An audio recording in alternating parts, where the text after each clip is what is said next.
রহমতুল্লাহ। 8 নং উত্তর হাওলা ইউনিয়ন কর্তৃক 9 নং।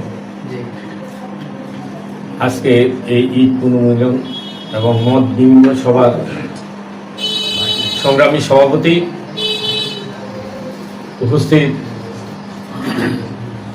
নেতৃবৃন্দ ও আমার প্রান্তীয় ভাইয়েরা, আলোচনা দীর্ঘক্ষণ ধরে আমরা শুনছি। আলোচনা মোটামুটি আমরা বুঝতে পেরেছি আমাদেরকে কি করতে হবে, কাজ করতে হবে। আমাদেরকে কাজ করতে হবে, এখন আর ঘরে বসে থাকার কোনো সুযোগ নাই। আমরা এবার চিন্তা করেছি, আমাদের কেন্দ্রীয়ভাবে আমাদের শায়েখদের তরফ থেকে এই চিন্তাটা আসছে আমাদের মধ্যে যে আমাদের একটা মাত্র বাক্স থাকবে ইসলামের পক্ষে। কয়টা বাক্স? একটা বাক্স কি থাকবে? ইসলামের পক্ষে।